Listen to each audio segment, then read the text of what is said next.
Hey guys, welcome to another episode of Double Tap on YouTube. I'm Stephen Scott. And I'm Shaun Priest. Hello. Now, Shaun, Yes. I don't know about you, but I am in the market for a new cane.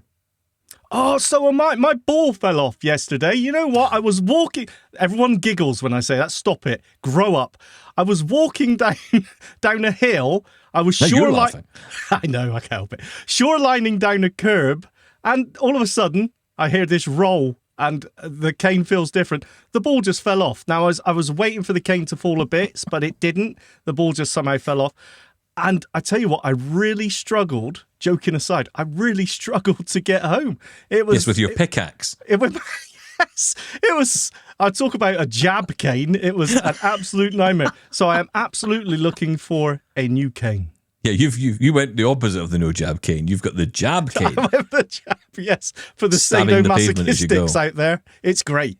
Yeah, I mean, it'd be really annoying, right? As a kid's ball rolls out in front of you, just burst this ball completely. The poor kid's crying, "Oh, my ball!" But look, okay, I am wanting to bring in Michael Babcock here, friend of the show, friend of the shed as well. I think it's fair to say. Michael Babcock, welcome back.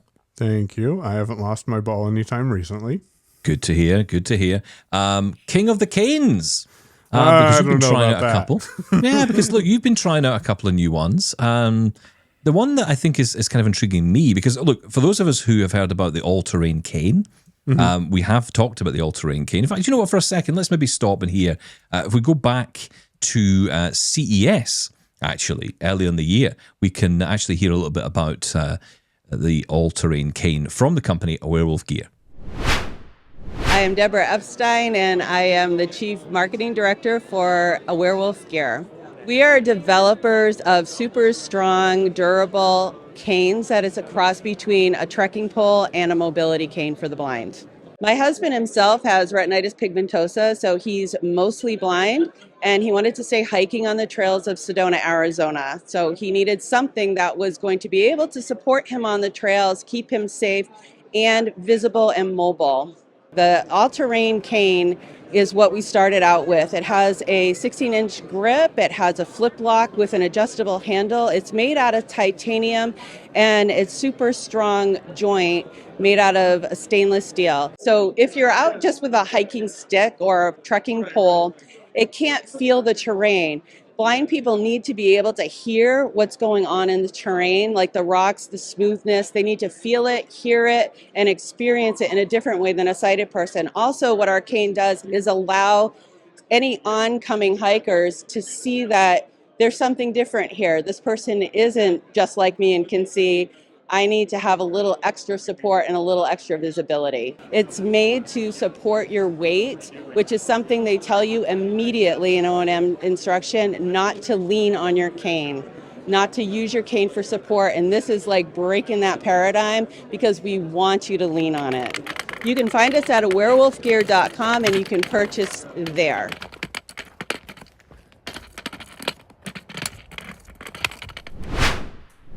So there you go. That is the all-terrain cane, which of course was built for, going hill walking, for mountain climbing, for all these cool things. I'm not going to do any of that. Yes, explorers, fitness fanatics.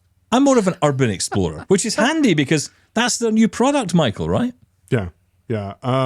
So Urban Xplorer Could sound a bit more excited. Well, I mean, it's a cane. How exciting can you get about a cane? I'm super excited about it. Welcome to the episode. I mean, look, canes are generally boring. They're generally heavy, or you get the super light ones. But it's kind of like, they're all just the same. Whereas this company seems to be doing something a bit cool, like adding color. Yeah, adding color, and more importantly, what I think is awesome is the joints are very reimbursed. That's not the right word that I'm looking for, but let's go with that one. They're strong. There you go. So the Urban Xplorer cane, I had heard about it on a podcast or two around the world and realized this isn't for me. But then I was at the ACB conference and convention, went and checked it out because Barry called me over and said, "Hey, come talk to Dave about this cane." And I went and checked it out and put my hands on it. I'm like, I like this. It's too heavy for me. That was my first comment, is this is too heavy for me because I like a light cane. I recently bought a new one that we can talk about here in a couple minutes because I actually looked up the name of it, so I know what it is now. And I did like it, but what I like the most about the Urban Xplorer cane is it has reinforced, that's the word that I was looking for, not reimbursed, reinforced joints that allows you to pull out the cane from itself and then fold it up into 5 different pieces. And then you can do that cool thing that I know we've all done where you pull the little string off of the cane and you fling it out like it's a weapon of some sort, and it just snaps into place. So I had to test that on the convention floor, and that worked out well. But what's really nice about it is if you're out and about and you need to lean on your cane, this cane is not going to bow or break at all. It's going to hold your weight. It's going to, and it'll hold your weight reliably. And I think that's really important when you need to lean on it. And it feels sturdy in the hand. You don't feel like it's going to trip it might trip someone, but you don't feel like someone's going to trip over it and snap it in half. Well, that's exactly what you want, though, isn't it? I'm thinking, I've always just got one cane. I don't have a selection. And I'm realizing that's a mistake. Because, yes, thank you. You should always travel with 2 canes, Shaun. What are you doing there? Always. I know. Well, I don't travel, so it doesn't matter. But okay. The thing is, like, I have my everyday cane, and this sounds perfect for that. You know, when I'm walking the dog, for example, and I'm going from, the sidewalk to the park and whatever else it may be. And aside anything else, I want that stronger cane. I want that less chance of... I was joking, but I wasn't joking. It actually happened. The tip fell off my cane, and I was worried that it was going to fall to bits because there isn't much to it. So I do want that stronger cane, and the all-terrain cane is too much. I don't go hiking. I totally understand the reason for it, but here in the UK, I'm not going to go hiking in the mountains, so it's absolutely fine. But the urban cane, on the other hand, sounds great for me. Yeah, one of the unique features about the Urban Xplorer cane, it does do with the all-terrain, not as much as the all-terrain does. I think the all-terrain will let you adjust it up to 12 or 20 inches, something like that. With the Urban Xplorer cane, there's at the bottom of the grip a clip that you can unclip and then pull the handle out by about 6 inches. And then you can clip that back into place and it locks it there. So if you need a slightly longer cane, then it's an option for you to be able to just extend that cane, use it, and then go on with your day. And that I think could be very helpful because I recently got an adjustable length cane and used that a lot more than I thought I would, because there's sometimes when you want a longer cane, when you're walking fast in a environment you're comfortable in, you want that cane to be longer. So you get that heads up of, hey, there's a pole there before your head hits the pole, because that can be problematic in some instances. But when you're in the airport, you might not want such a long cane. You want to shorten that up a little bit so you can not trip people. I mean, unless you're feeling mischievous. But when you're in an airport, you just want to choke that up a little bit and be able to still use your cane, but not have to worry about it being unwieldy. Yeah, I mean, I've tried so many different canes. Ambutech is the one I currently have, and I think it's a great cane. Ambutech have been around for a long time, great Canadian company. And I mentioned color earlier, which is obviously a feature of these new canes as well. You can get them different colors and different styles, which is cool. But it is interesting to me because, Ambutech has done the same here. And I've got to say, a lot of it is geared towards younger people, I think. The idea of customizing your cane, making it look a bit, more personalized to you. I think that's good because I think it gives people a sense of, it's hard enough to come to terms with the cane, right? A lot of us struggled with it over the years. Having a bit of personalization gives us a feeling. It gives us a different conversation with the public as opposed to, oh, that's a cane for blind people. It's like, oh, that's cool, that's blue, right? It's like, that's nice. It kind of just gives you a bit more of a smile about your cane rather than, oh, goodness, here's this aid that I have to use, this kind of clinical this medical product. Piece of equipment. Yeah, exactly. But then do you have the problem that some people have talked about, not quite as extreme as what it will be with Glide, but when you're out and about with this rainbow-colored cane, people might be like, what is he doing? Just waving that rainbow-colored cane around. Whereas if you have the standard cane out there, people know that that's to represent that you're blind. Well, this is the issue we have with the color of canes. I mean, if you're changing the color of the entire cane, I think there are some people who are concerned about that. Now, I have got, at the moment, a blue cane. I bought it. Remember, Shaun, we were together at the time at Site Village in Birmingham? Yeah. And I bought this blue cane. So, it has a black handle, but the cane itself is blue all the way down. And I've had some interesting interactions with people as a result of that. Some people who just do not know what that's for. They're like, okay, so I think I get that red is for, if it's red and white, that's for deaf blind. I get white is for blind. So what on earth are you if you're blue? I'm special. What disability is that? I'm sorry. Do you really? I mean, do you get that? Because I hear this argument all the time, and I simply don't buy it. I don't believe it. Here's what happened, right? So, Okay, not give me the that. deets. That's not what happened. But what happened, and has happened on a number of occasions, is I have said to people, actually, I'm blind, and I hold my cane up, and they go, "Oh, is that a cane for blind people?" And I'm like, "Yeah, I know it's blue, but it's and you have to kind of explain." And they go, "Yeah, and those normally white." So I've had that before. So I think some people are confused by the color. It's almost like, what is that representing? They don't understand. The color seems to be off-putting. So instead, if you're coloring the handle of the cane, the rest of the cane remains white. Or in America, I think it's white and red at the bottom. Correct, Michael? Yep. And just to clarify this, because there's been a lot of confusion about this, and actually, believe it or not, it was Barbie who brought this up in conversation, of all the people.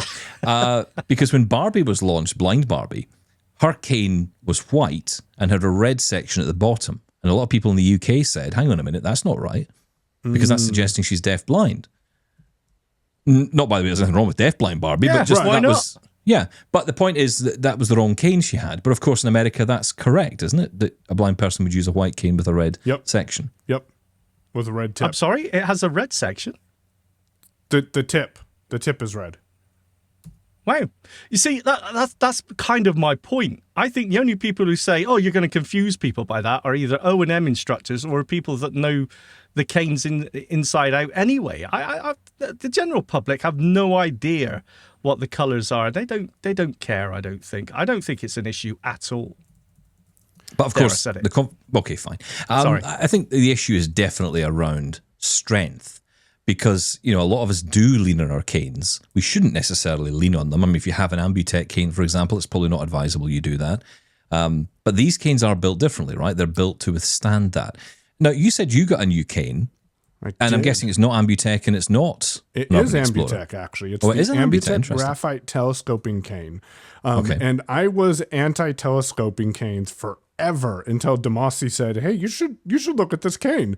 And I'm like, well, he likes a really long cane. He prefers a 70-inch cane. And so I figured I would check it out. And it comes in two different sizes. It comes in a 31 to 59-inch cane and then a 36 to 69-inch cane. And what that means and how this works is it's got your standard grip on the top. It does have a string on the top, so you can hang it up if that's what you want to do, even though it doesn't fold up. And then it comes with a roller ball tip, and you screw that tip onto the bottom of the cane. And you can buy other canes that are 8mm screws that you screw onto the bottom of the cane, which of course Ambutech sells those as well. What's nice about this is it comes to you and I got the larger one, so the 36 inches.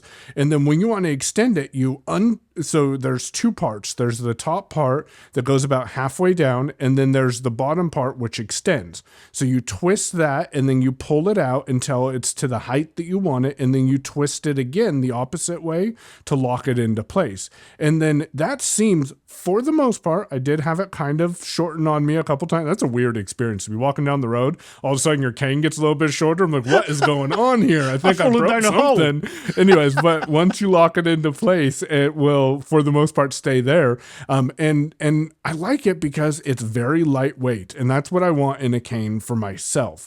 Having the ability to hold my weight and having the ability to not worry about a cane breaking is great. But when I'm out walking a couple of blocks, which very rarely happens, but when I'm out walking, I want a very light cane that I can easily move quickly back and forth to know what's in front of me and get that information reflected to my hand. Because I'm not using any smart canes or WeWalk canes or other smart devices to give me the information about what's in front of me. I'm reliant on the environment cues, both sounds that I hear from my cane and the texture and feeling that I get from my cane as well. That sounds excellent. How much is that one? $68 US. Wow. Yeah, no, I really like the thought of that. It's interesting. I've always said I want the longest cane possible, but you are absolutely right, because there's times if I'm going through a train station, for example, or, going through a crowd, that long cane is a real pain. It gets in the way. Yeah, absolutely. And the amount of people who I think, can you not see this 5.5 foot white stick in front of me, and you're still falling over it and then looking up saying, "Oh, sorry." But yeah, absolutely. I love that idea of being able to choose the length of it. It's almost like the long cane's almost like turning on ludicrous mode on a Tesla, right? This is, okay, I'm in high speed mode here. I want the longest cane possible. I think I'm going to try that one out. I like the sound of this one. So I just sent the link to Steven. It's on its way, so he can pass it on to you if you ever check your email. But the thing about this cane... He knows you well. He does. The thing about this cane... Yeah, notice I didn't even send it to Shaun. I just sent it I know. Just send it straight to me. There's a good chance you might actually get it read. Sometimes I needed that longer cane, though. Like when I was at ACB, I was doing AV for the team there. And there were times when I needed to almost, not literally run, but almost run from one room to another. And having that extended cane to get that feedback made a huge difference, because I think I would have been a lot less confident in walking if I had to, a 5-foot cane that's going to give me the information as my head's hitting the wall. I've also got to mention the new Ambutech cane tip as well, which is the new 360 tip. So it's a jumbo ball, high mileage, but it moves 360 degrees rather than the 180 as it normally does. So that's quite interesting as well. I mean, I'm trying to think how that actually works. How does that mean? Does that mean you can just push it along forward and you don't have to move it back and forth, and it won't jab you because it's rolling forward? That's the impression, yeah. So it's a 360, full 360 rolling ball. I mean, I think this is great that they're developing these new types of canes. And I think as well we have to acknowledge the fact that, whilst we don't necessarily need the all-terrain cane to move around, some of the roads where we live can be so bad when it comes to, the paving, the state of the sidewalk, all of that stuff, that, you sometimes do wonder, should I have an all-terrain cane? Because my cane is getting beat up senseless every single day with the state of the roads. Yeah, and having that, so we live in an area where the sidewalks are very, very rugged, I guess is the best way to describe it, which means half of the sidewalk is missing, half is not, and you obviously can't see that. So having that flexibility would be helpful for sure. Yeah, well, look, very interesting. Not much tech in there, but I will say there's a lot of technology that goes into making these products for sure. So very interesting to hear about the canes on offer. Michael, as always, thank you for coming on and sharing your thoughts. You're welcome. Thanks for having me. And that's it for another Double Tap on YouTube. Comment below. What's your favorite cane? What's your favorite tip? Come on, give us your tips on tips. I think that makes sense. Thank you. Let's just move along from that. Email feedback at doubletaponair.com. Call 1-877-803-4567. Or you can find us online, doubletaponair.com. We'll not be getting him back on, Shaun. He's far too filthy for this program. We will be back with another Double Tap on YouTube soon. Thank you, Shaun. Thank you. Bye-bye.